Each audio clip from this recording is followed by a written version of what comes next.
Boa tarde, meus amados irmãos. Eu quero saudar a todos com a graça do nosso Senhor Jesus. Quando surgiu a oportunidade para pregar no primeiro domingo de outubro, e eu percebi que era o dia das eleições, me gelou a espinha, porque eu pensei, eu vou ter que dizer para o povo em quem votar. Mas então, eu me lembrei que eu só ia começar a pregar depois das 5 da tarde. As urnas já estão fechadas, queridos. O Senhor é soberano. E eu fui tomado de um desejo muito grande de conversar com os irmãos sobre a vida do verdadeiro cristão. Qual que é a minha indagação?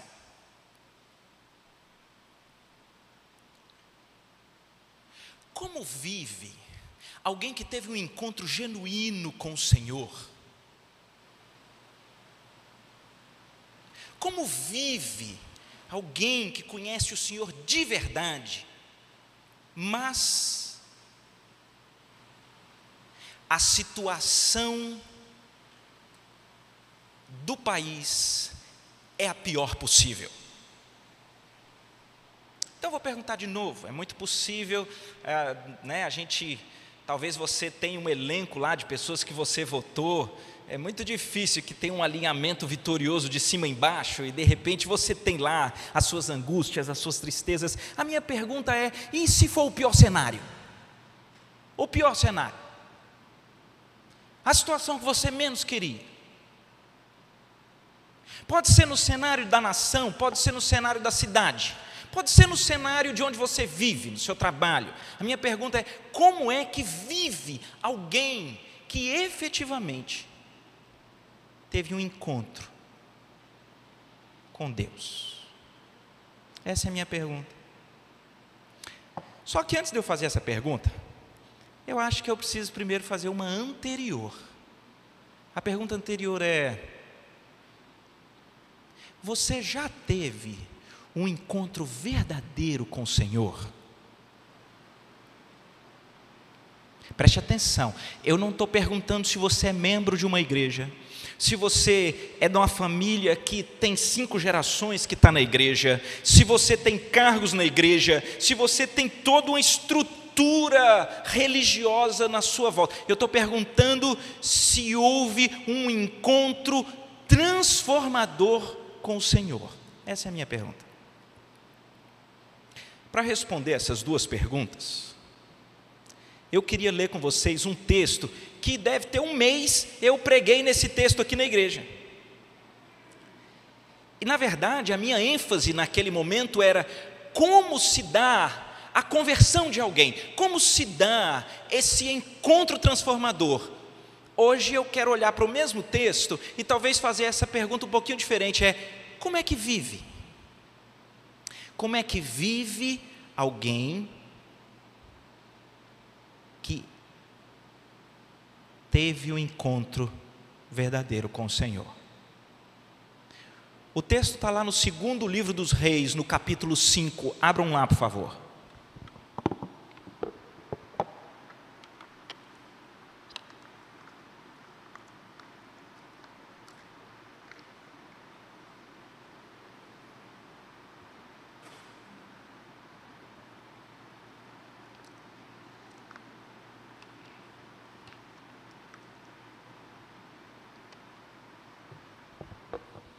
Segundo livro dos Reis, capítulo 5. Nós vamos começar, nós vamos dar um salto e continuar a leitura. Por favor, me acompanhe aí. Segundo livro dos Reis, capítulo 5. Naamã, comandante do exército do rei da Síria, era grande homem diante do seu senhor e de muito conceito, porque por ele o Senhor dera vitória à Síria, era ele herói da guerra, porém leproso. Saíram tropas da Síria e da terra de Israel, levaram cativo uma menina, que ficou ao serviço da mulher de Naamã. Disse ela à sua senhora: tomara o meu senhor estivesse diante do profeta que está em Samaria, ele o restauraria da sua lepra. Nós vamos lá para o versículo 14, há toda uma saga de como Naamã foi até Israel. Então, a partir do versículo 14 é dito assim: então desceu Naamã e mergulhou no Jordão 7 vezes, consoante a palavra do homem de Deus, e a sua carne se tornou como a carne de uma criança, e ficou limpo. Voltou ao homem de Deus, ele, Naamã, e toda a sua comitiva. Veio, pôs-se diante dele, que é Eliseu, e disse: eis que agora reconheço que em toda a terra não há Deus, senão em Israel. Agora, pois, te peço, aceites um presente do teu servo. Porém, Eliseu disse: tão certo como vive o Senhor em cuja presença estou, não aceitarei. Instou com ele para que o aceitasse, mas ele recusou. Disse Naamã: se não queres, peço-te que ao teu servo seja dado levar uma carga de terra de 2 mulos, porque nunca mais oferecerá este teu servo holocausto nem sacrifício a outros deuses, senão ao Senhor. Nisto perdoe o Senhor a teu servo, quando meu senhor entra na casa de Rimom para lhe adorar, e ele se encosta na minha mão, e eu também me tenha de encurvar na casa de Rimom. Quando assim me prostrar na casa de Rimom, nisto perdoe o Senhor a teu servo. E Eliseu disse: vai em paz. Quando Naamã se tinha afastado certa distância, Geazi, um servo moço de Eliseu, o homem de Deus, disse consigo: eis que o meu senhor impediu a este Ciro Naamã que da sua mão se lhe desse alguma coisa do que trazia. Porém, tão certo como vive o Senhor, hei de correr atrás dele e receberei dele alguma coisa. Então foi Geazi em alcance de Naamã. Naamã, vendo que corria atrás dele, saltou do carro a encontrá-lo e perguntou: vai tudo bem, ô Geazi? Ele respondeu: tudo bem. Meu senhor me mandou dizer: eis que agora mesmo vieram a mim 2 jovens, dentre os discípulos dos profetas da região montanhosa de Efraim. Dá-lhes, pois, 1 talento de prata, 2 vestes festivais. Disse Naamã: se servido tomar 2 talentos. Instou com ele e amarrou 2 talentos de prata em 2 sacos, 2 vestes festivais, pô-los sobre 2 dos seus moços, os quais os levaram adiante dele. Tendo ele chegado no outeiro, tomou-os das suas mãos e os depositou na casa, e despediu aqueles homens que se foram. Então ele, que aqui é Geazi, porém, entrou e se pôs diante do seu senhor. Perguntou-lhe Eliseu: de onde vens, Geazi? Respondeu ele: o teu servo não foi a parte alguma. Porém Eliseu disse: porventura não fui contigo em espírito quando aquele homem voltou do seu carro a encontrar-te? Era isto ocasião para tomares prata e para tomares vestes, olivais, vinhas, ovelhas, bois, servos, servas? Portanto, a lepra de Naamã se pegará a ti e a tua descendência para sempre. Então saiu diante dele leproso, branco como a neve. até aqui. Ó Deus, nós lemos a Tua palavra. Ela é abundante, ela penetra nos corações, ela comunica a Tua verdade. Eu peço que o Teu Santo Espírito encontre nos nossos corações terreno fértil para receber a Tua palavra e frutificá-la. Em nome de Jesus. Amém. Meus irmãos, eu li um texto grande, eu li aqui várias histórias entremeadas e 3 grandes personagens me chamam muito a atenção, e a minha expectativa é de que no tempo que a gente tenha, a gente possa olhar um pouquinho para a história de vida de cada um desses, porque cada um desses ele advoga que é do Senhor.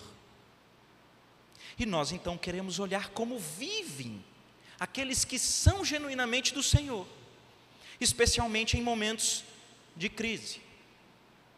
Quando você lê a história, você sabe que nesse período Israel não é uma nação tão próspera assim não. Há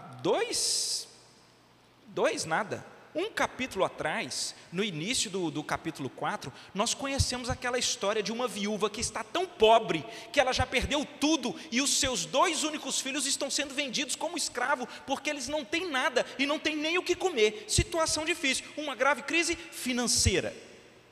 E essa talvez seja uma das crises que nós podemos enfrentar, não é verdade? Estarmos num local onde há uma grave crise financeira. E a minha pergunta é: como é que você vive? Você que diz que conhece o Senhor. E eu então quero olhar para os personagens de trás para frente.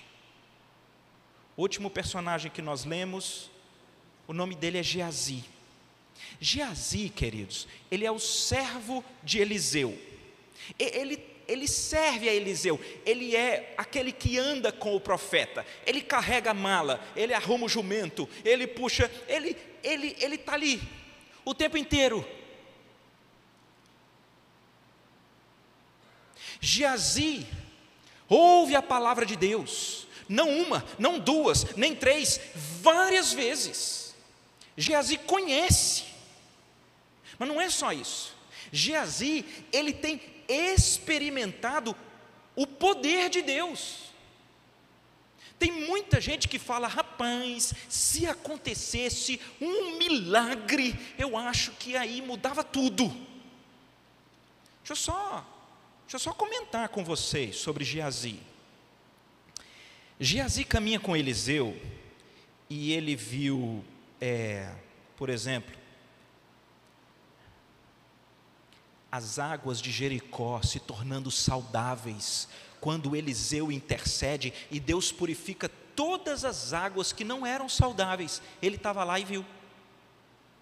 Ele viu quando Eliseu previu a vitória de Israel sobre Moabe, um exército enorme, e ele viu o milagre da intervenção divina. Geazi estava lá, participando, ele viu. Geazi viu quando Eliseu encontra uma viúva que está sem nada, ela já perdera o marido, e então ela está para perder os seus 2 filhos, sendo vendido como escravos. Eliseu manda ela juntar as botijas de azeite de toda a vizinhança, e o azeite dela se multiplica, e aquele milagre é visto por Geazi.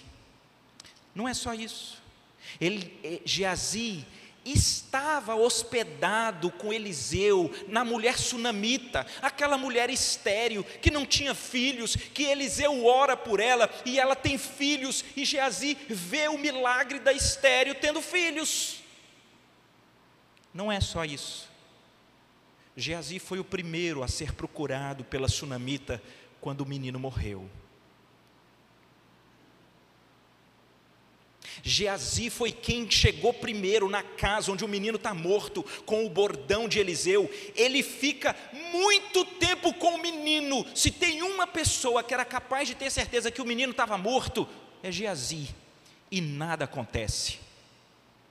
Mas ele está na casa quando Eliseu entra, e Eliseu vai para aquele quarto onde está o corpo do menino, e Eliseu deita, ora,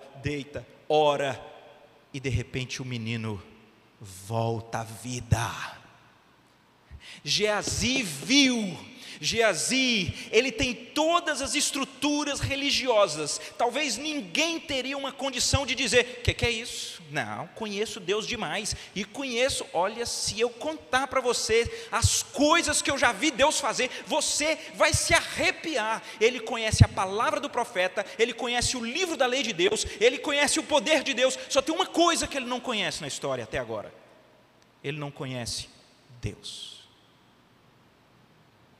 Porque no meio da crise, Geazi, extremamente religioso, participante de todas essas atividades, ele usa de toda a sua inteligência e sabedoria para se dar bem, para ter a sua segurança, para ter, quem sabe, a sua poupancinha.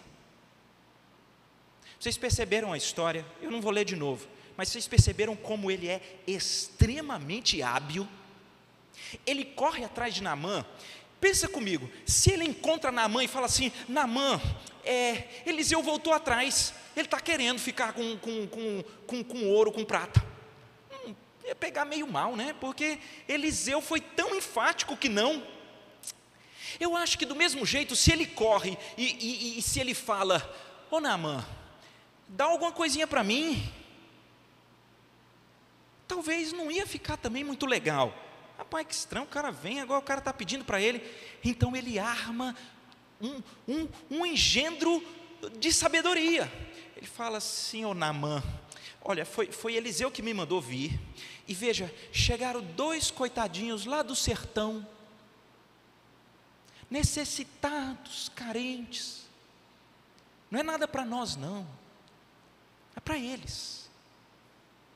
E outra, veja a sabedoria dele. Ele não pede para deixar tudo. Vocês sabem quanto é que Naamã levou? A Bíblia fala que só de ouro são 70 quilos, muito mais em prata, em vestes. Eu estava lendo alguns comentários, tem gente que fala que isso aqui em dias de hoje é mais de 10 milhões. Coisa fina. Ele não pede tudo não. Fala assim: aí dá uma coisinha para os coitadinhos. E Naamã então dá. Desse mundo, e normalmente as crises revelam quando nós se ando diante do divino, mas sem ter a sua identidade completamente transformada. Esse é o Geazi. É por isso que eu fiz aquela pergunta: você já teve um encontro transformador com o Senhor? Porque eu não quero saber quanto tempo você tem de igreja, quanto tempo de batismo, quantas vezes você até já leu a Bíblia, quanto de milagre que você já presenciou, que já aconteceu na sua história. Eu estou perguntando se o Senhor mudou todas as estruturas de confiança, estabilidade, satisfação e plenitude da sua vida. O segundo personagem que nós temos, já que eu disse que ia ser de trás para frente, é o próprio Naamã. O que acontece na história de Naamã sempre me chama muita atenção. Eu particularmente, a gente tem textos que são carinhosos para nós, não é? Alguém vai se lembrar? Se não se lembrar, eu digo novamente. Naamã precisou, para ter um encontro genuíno com o Senhor, ele precisou ir ao fundo do poço. O problema é que quando Naamã chegou no fundo do poço, ele sentiu que precisava de alguma coisa. Mas ele ainda achava que ia conseguir alguma coisa com a sua virtude humana, com as suas condições humanas, com os seus relacionamentos humanos. E a história mostra que Naamã precisou ser quebrado em tudo isso. Não foi a reputação, não foram os conhecidos, não foi o dinheiro, não foi nada disso que conseguiu retirá-lo do fundo do poço. Foi algo que ele odiou, porque foi algo que poderia acontecer com qualquer pessoa. Naamã disse: não é possível. Foi a graça de Deus. A graça de Deus pode atingir o falido e trazê-lo do fundo do poço, independentemente de estruturas humanas, virtudes humanas, condições humanas, conhecidos humanos. E a minha pergunta então é: o que aconteceu?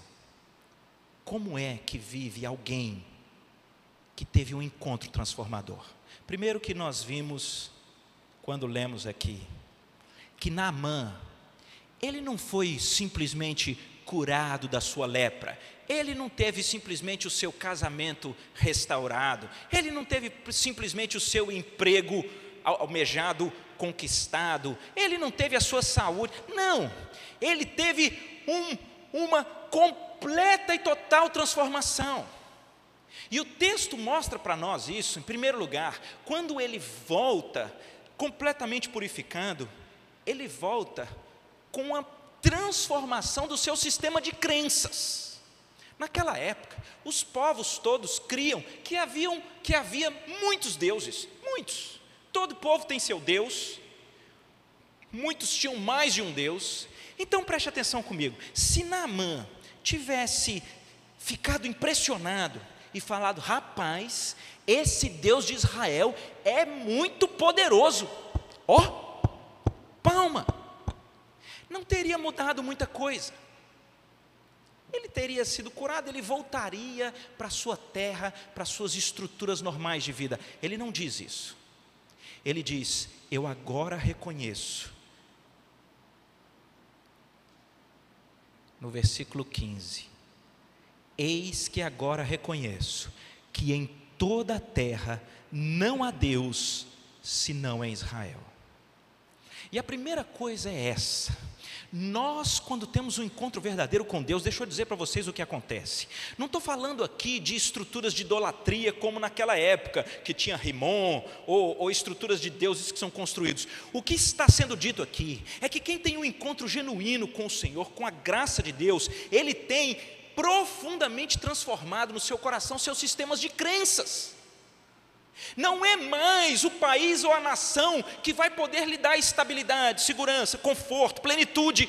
Deus, só há um único Deus em quem eu posso confiar, que tem tudo nas mãos, em quem eu posso descansar. Só há um único Deus. Eu não estou aqui com isso dizendo que nós não preocupamos e nem nós não exercemos a nossa cidadania. O que eu estou dizendo é que a minha pergunta é: como anda o seu sistema de crenças? No que você confia, que de fato guardará a bom termo o seu futuro, a sua eternidade?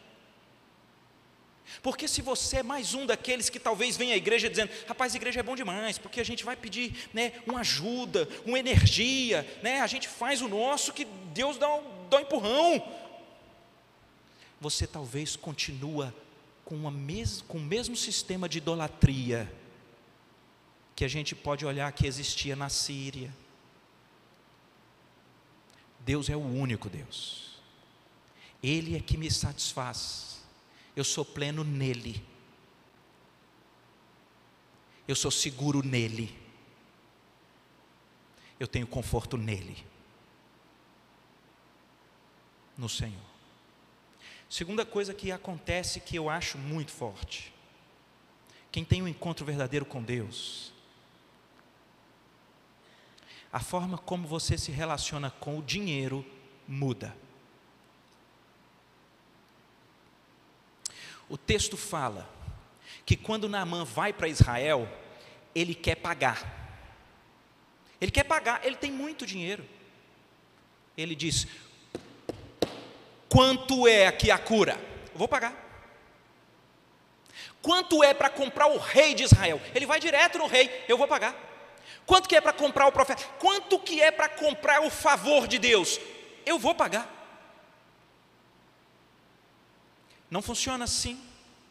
Ele é atropelado pela graça de Deus, seu sistema de crenças muda por completo. Olhem para mim, ele já está puro, ele já está limpo, e o texto diz, no versículo 27, tão certo como vive o Senhor, versículo 15 ainda, agora reconheço que em toda a terra não há Deus senão Israel, agora pois peço-te, aceites um presente do teu servo. Não tem pagamento, tem liberalidade, não tem panca e autoridade. Eu sou teu servo. Naamã nunca foi servo, Naamã era servido por todos, ele era o grande general da nação da época. ele olha para o profeta e diz: eu quero te servir. E outra, eu não estou mais nem aí para esses recursos. Eu não estou, preste atenção, a Bíblia, queridos, ela é cirúrgica para nos revelar as lições mais poderosas para as nossas vidas. Dizem alguns que o órgão mais difícil de converter de uma pessoa é o bolso. Tem uma anedota nesse sentido. Pois eu vou lhe dizer que eu acho que é verdade.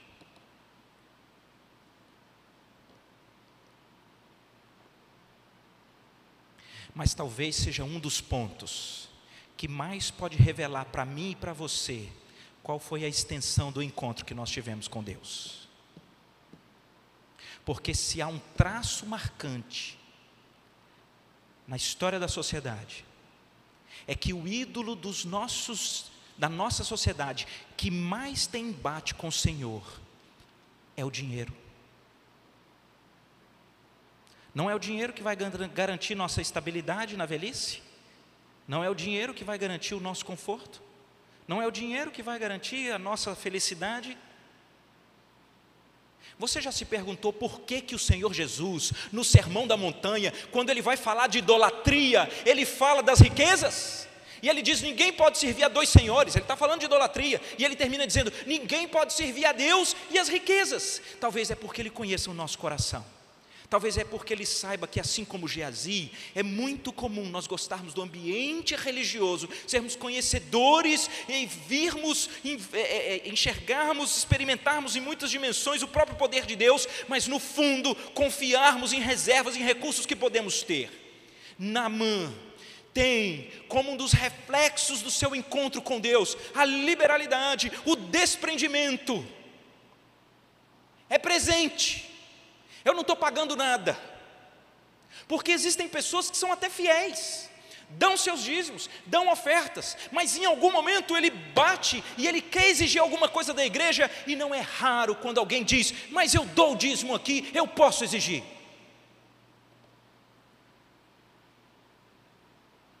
Serve a quem? Uma das marcas de quem tem um encontro com o Senhor é que Ele é o único anelo, o único anseio da sua alma para lhe trazer satisfação, segurança, estabilidade. E de outro lado, não estou dizendo que você não possa ser extremamente abençoado por Deus, ou ter muitos recursos. O que eu estou lhe dizendo é que o encontro com o Senhor, ele traz uma liberalidade, um desprendimento que você, antes de conhecer o Senhor, você não tem. Sabe por que você não tem? Porque na nossa sociedade, a nossa identidade é definida pelo quanto de dinheiro a gente tem. Quanto mais dinheiro você tem, mais deferência você recebe. É simples assim. Na estrutura do reino, é o contrário. Estamos vendo na passagem.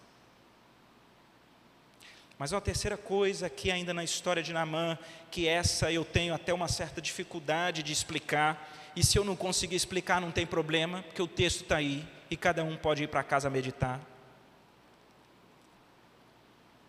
Naamã entra num certo conflito, eu é que estou dizendo. Ele diz: rapaz, eu encontrei o Deus verdadeiro. Ele é o Deus verdadeiro. A minha vida antes de tudo aqui era pecado. Ele fala que Deus me perdoe. Ele toma consciência de pecado de toda a sua vida. Um cara que era o fera. E tem mais. A adoração que existe no meu país é pecado. É pecado. E a pergunta então é: o que eu faço da minha vida quando eu conheço o Senhor? O que eu faço da minha vida depois que eu fui completamente transformado por Deus? Ele é o meu Senhor e eu sou desprendido de tudo porque eu confio nele. O que eu faço? Vocês não acham que ele deveria ter dito para Eliseu: Eliseu, vou comprar um lote aqui, eu vou ser seu vizinho, vou ficar aqui, vou voltar para a Síria? De jeito nenhum. Lá governa o ímpio, lá governa o idólatra. Eles são sanguinários. Eu estou na Terra Santa, Jerusalém. Não poderia ele ter feito isso? Preste atenção, recursos ele tinha, só de ouro, de prata e de vestes festivais, ele não seria o homem mais rico da nação, ele seria o homem mais rico que a nação. Não precisava ir embora não, era só falar assim para os servos: olha, vai lá e traz minha esposa, né, a família, vou ficar aqui, volto não. Isso poderia ser uma opção, não poderia? Uma outra opção poderia ser: rapaz, eu encontrei o Senhor, Ele é o Senhor, mas eu tenho que voltar. Reúne com os servos e fala assim: pessoal, olha, vocês viram, eu fui completamente transformado, mas nós estamos voltando, isso não vai mudar nada. Eu vou continuar sendo lá o líder do exército, eu vou ser o primeiro-ministro, eu sou o número 2 lá do país, e não vai mudar nada, porque eu vou cultivar essa minha nova religiosidade de modo privado. Não poderia? O que eu estou falando aqui é o que acontece muitas das vezes com o adolescente quando vai no acampamento, ou jovem, e ele vai no acampamento e ele se converte. Essa experiência é maravilhosa. Jovem, está aqui Léo, Daniel, quando termina a temporada, que eles conversam conosco no conselho, dá vontade de chorar, né? O poder de Deus atingindo gente nova. Mas normalmente uma dessas duas coisas acontece. Às vezes a pessoa tem uma experiência maravilhosa com Deus, mas quando ela volta, e ela volta para sua casa, e na sua casa os pais não são crentes, e os irmãos, e tem uma pressão da família, uma de duas. Primeira opção, ele se fecha, não fala nada não, está tudo normal, fica tudo normal. Um dia encontra com alguém que foi no acampamento, ou com algum dos pastores: rapaz, você sumiu, foi tão bom. Rapaz, foi maravilhoso, mas sabe o que é? Na minha família, lá o ambiente é tão difícil, então eu não estou falando nada, eu não falo. Se eu falar que eu vou para a igreja de crente no domingo, rapaz, a casa vai cair. Não. E é muito comum, que muitos quando se convertem, eles se anulam. Outros é o contrário, volta do acampamento, os pais vindo buscar, todo mundo embora, e ele vai ficando. Fala assim: rapaz, e você? Rapaz, quer ficar na igreja? Quero mudar para a igreja, quero ir para casa não. Ou se vai para casa fazendo um mise-en-scène.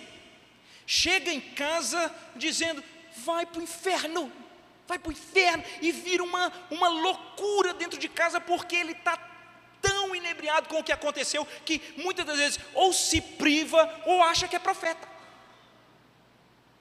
E nós olhamos aqui para o caso de Naamã, e acontece uma acomodação curiosa, e esse é o tema que eu queria falar, que eu queria tentar ser claro. Naamã diz assim: Eliseu, eu tenho um plano, eu preciso voltar para a minha nação, mas é o seguinte, todos precisam ver que eu sou uma nova criatura.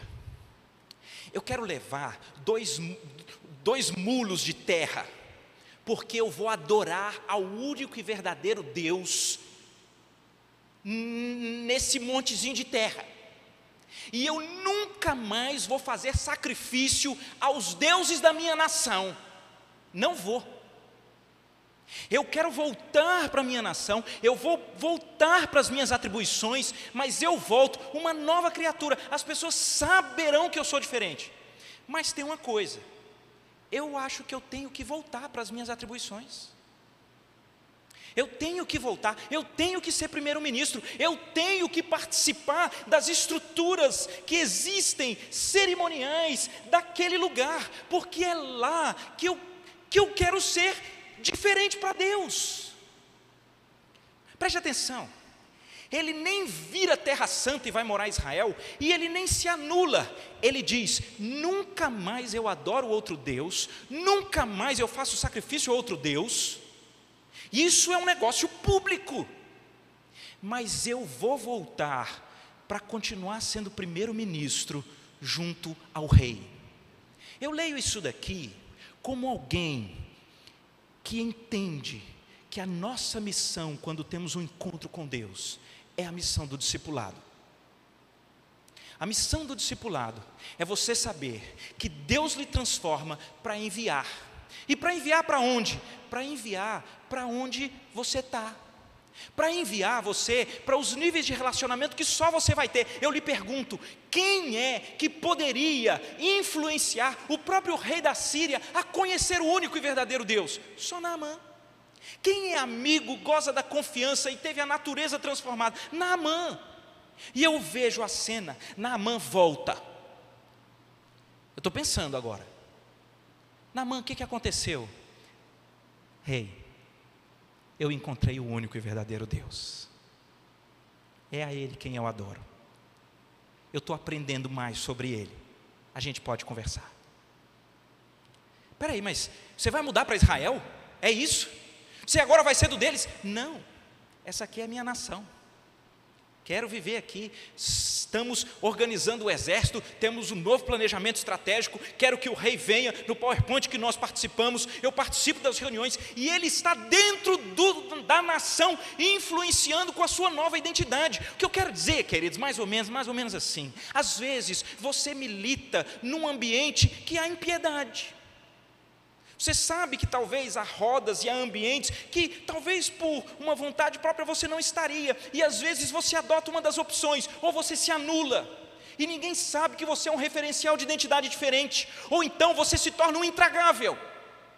Existe aqui uma forma de chamamento para quem vive uma nova identidade, que é, eu posso estar inserido no ambiente, quem sabe do trabalho onde Deus me colocou, na vizinhança onde tem aquela vizinha que perturba, ou na minha família onde as coisas são difíceis, e eu tenho que talvez na reunião de família, participar de uma roda, onde é feita uma oração que eu sei que ela é idólatra, e eu estou ali, Pai, e o Senhor me perdoe por estar ali, mas o Senhor não me verá adorando um outro Deus, eu estarei adorando o Senhor e clamando a tua graça para influenciar aqueles que o Senhor me deu.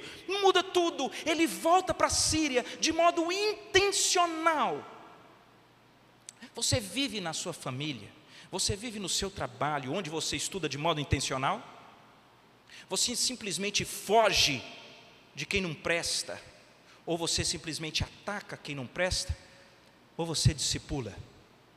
Ou você revela que há uma novidade de vida, ou você revela que há um Deus verdadeiro, ou você revela nas suas funções, para as quais você foi enviado, para abençoar o local e a terra onde você foi plantado, ainda que ela esteja debaixo de impiedade. O que você faz? Eu só sei, queridos, que por mais difícil que pareça essa acomodação, Eliseu responde para ele assim, está aí, está ok, vá em paz. Ele só adora a Deus, mas ele está voltando para dentro do lugar da onde Deus o colocou, para discipular, para influenciar. Mas eu tenho que terminar, e eu disse que eram 3 personagens, e eu queria então falar para vocês de um personagem que não tem nome. Ela é conhecida como menina. Saíram tropas da Síria e da terra de Israel, levaram cativa uma menina, e ela ficou ao serviço da mulher de Naamã.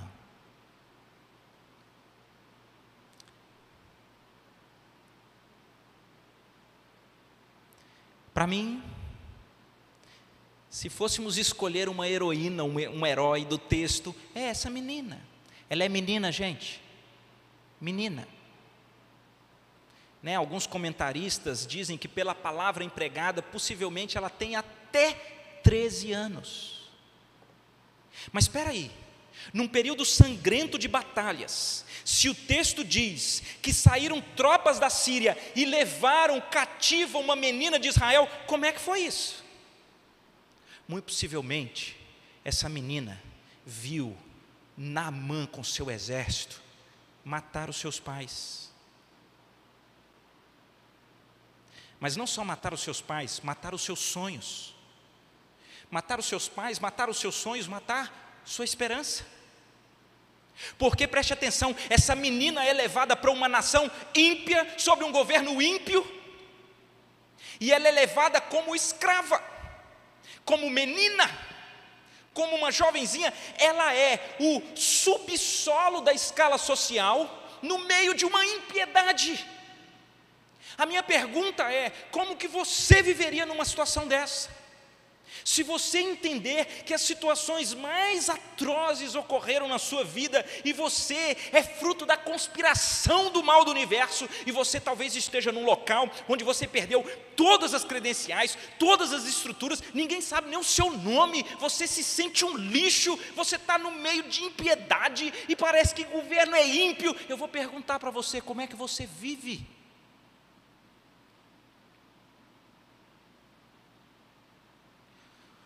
O texto diz que essa menina, que ela tem que todos os dias ver os algozes da sua família, os algozes do seu sequestro, do roubo da esperança, todos os dias ela tem que ver e servi-los. O texto diz que essa menina, ela é o pivô da transformação dos maiores líderes da nação. Uau! Hã? Como é isso? Diz para mim, se fosse você, e você recebesse a notícia: Naamã está com lepra. Hã? Como que seria o enredo do filme? Não seria o único lampejo de alegria que essa menina experimentaria na vida pelo cativeiro? Tomara que morra aos pouquinhos, tomara que seja enxotado do meio da sociedade. E ainda mais, preste atenção, ela teria um gostinho. Sabe qual gostinho? Eu sei que tinha uma esperança para ele, mas eu não vou dizer. Não vou dizer. Seria esse o gostinho? Como é que você vive, irmão? Se você teve um encontro, se você tem um Deus que dá a sua identidade. Hã? Bem, eu olho para o texto e eu vejo uma expressão que me chama a atenção. Quando essa menina vai conversar com a esposa de Naamã, ela não dá uma notícia. Ela não diz assim: olha, tem um profeta. Não, veja a expressão: tomara o meu Senhor estivesse diante do profeta que está em Samaria, ele o restauraria da sua lepra.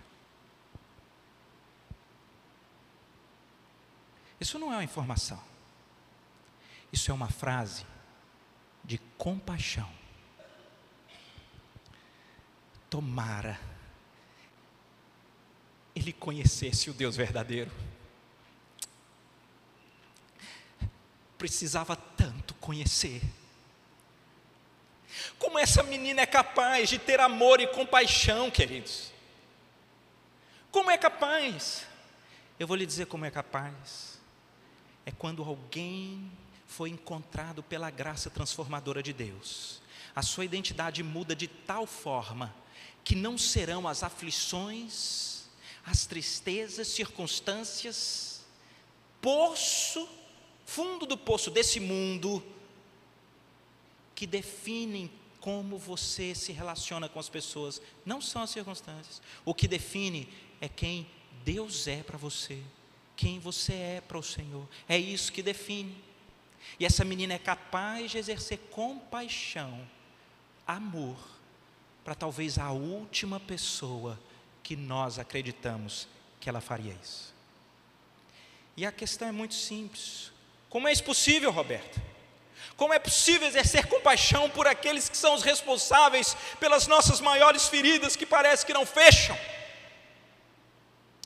Você precisa, querido, você precisa pagar o preço do perdão.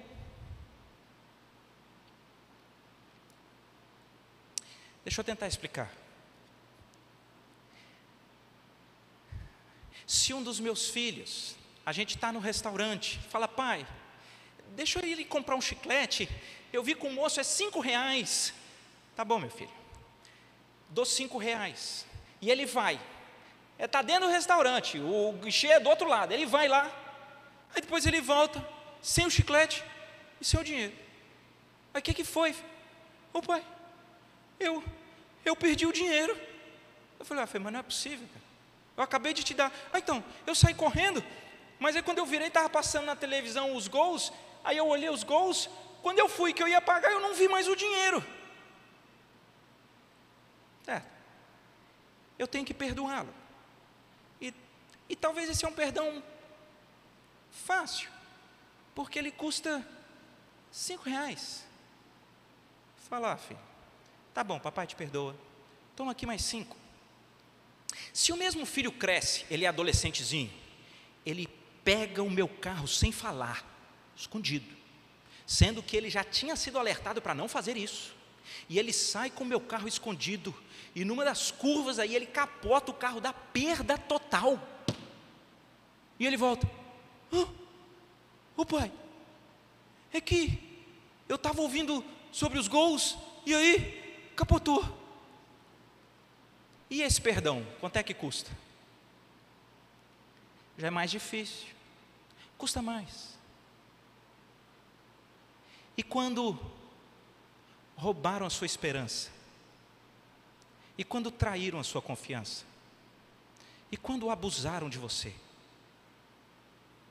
e quando atingiram a sua família, quanto custa esse perdão? Essa menina, ela pagou o custo de um tipo de perdão dos mais sinistros que eu já vi, e ela está apta diante de Deus a viver em compaixão pelos perdidos. Mas em 5 minutos que nós temos, eu queria encerrar chamando a sua atenção que se você sair daqui apenas lembrando de alguns exemplos que nós lemos e falar, rapaz, tem gente igual Geazi, né? O cara é religioso, está aí, mas no fundo ele está atrás de qualquer esquema para se dar bem. Ô rapaz, e Naamã, hein? Eu gostei, foi de Naamã. O cara não fugiu das suas atribuições, né? Mas ele vai adorar só a Deus. Ele consegue sair daqueles extremos. Ele nem vai ser aquele que chega olhando os outros de cima para baixo e menosprezando a todos, porque ele agora é quem conhece a Deus. Não, porque ele se volta para as suas atribuições, mas ele nem deixa de ter coragem. Ele é corajoso, ele adora, ele entendeu essa dinâmica. Gostei desse negócio, eu quero ser intencional no meu trabalho, eu vou olhar para Naamã. Ou talvez alguém aqui falou assim, rapaz, mesmo só um versículo só dessa menina, eu acho que era suficiente para essa pregação inteira. Essa menina, esse é o alvo. E os exemplos são bons, mas eu preciso dizer a você que nós lemos o Velho Testamento hoje com o conhecimento de toda a revelação. E essa menina que não tem nome, ela é uma sombra de algo que é revelado de maneira muito mais plena.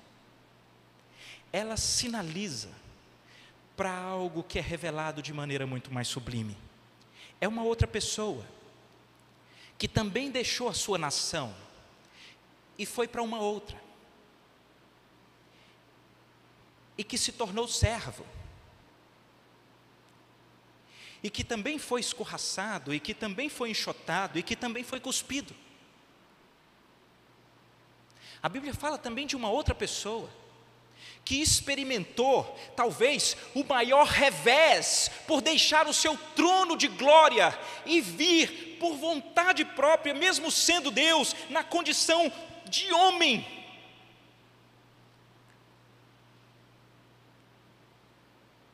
E essa pessoa tem nome. O nome dela é Jesus. E Jesus foi aviltado por cada um dos nossos pecados, cada mentira sua, cada promiscuidade, cada clique indecente, cada vaidade esquisita, cada materialismo perdido, cada desonra cometida, cada abuso, traição realizada, tudo isso foi afronta direto à santidade de Deus. Mas Ele vem, quando nós, na condição de Naamã, não teríamos esperança nenhuma, Ele vem para pagar o preço do perdão. E dizer talvez para mim e para você: tomara que vocês tenham um encontro verdadeiro com Deus. E esse Jesus que vem e morre naquela cruz, levando, encravando ali o escrito de dívida que constava de ordenanças que pesava sobre nós, Ele encrava ali para que toda essa sua podridão fosse simplesmente paga, perdoada, porque Ele pagou o preço, um preço que nenhum de nós conseguiria pagar, porque é um preço enorme demais, só Jesus sendo perfeito pagaria, e Ele faz isso para que nós tenhamos uma novidade de vida, assim como Naamã teve. Portanto, se você quer sair daqui, vivendo para Deus na nossa nação, no seu trabalho, na sua repartição pública. A minha esposa teve crise há um tempo atrás, porque a minha esposa trabalha para o governo federal. E ela falava assim: eu não quero trabalhar para o governo federal, não gosto do governo. E eu dizia: meu amor, se Deus te lançou lá, há vínculos, relacionamentos, há uma intencionalidade de Deus que você não pode perder.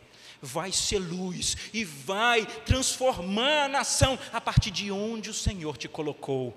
E isso você faz olhando para Jesus, porque Ele fez isso por nós, quando Ele veio ao nosso mundo, em forma de servo, para pagar o preço, para nos perdoar, para nos dar novidade de vida, e nos chamar a sermos sal e luz, numa geração, num país, que precisa desesperadamente, de um encontro verdadeiro com Deus. Você já se encontrou com o Senhor de verdade? Você já conseguiu pagar o preço do perdão?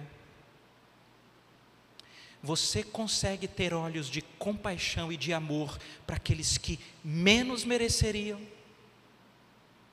Você consegue perceber que aonde Deus te lançou, por mais estranho e esquisito que seja, é para que intencionalmente você seja luz ali para fazer discípulos? Quem sabe o Espírito Santo, do jeitinho mais variado possível, está comunicando ao seu coração qual de fato é a vontade do Senhor para a sua vida na nação que nós tanto amamos. Vamos orar? Pai, a Tua palavra, ela é maravilhosa, porque ao mesmo tempo ela nos exorta sobre o perigo de uma religiosidade fria, sobre o perigo de nos acostumarmos com o divino, sobre o perigo de termos histórias para contar do que o Senhor fez, termos histórias para contar do que já aprendemos sobre a Tua lei, e de repente não conhecermos o Senhor. Se a gente aqui, Pai, assim, que o Senhor atropela de uma vez, que o Senhor faça alguma coisa, que o Senhor mude as estruturas, que o Senhor faça um negócio diferente. E quanto àqueles, Pai, que o Senhor sabe, que já se encontrou pela graça revelada em Jesus,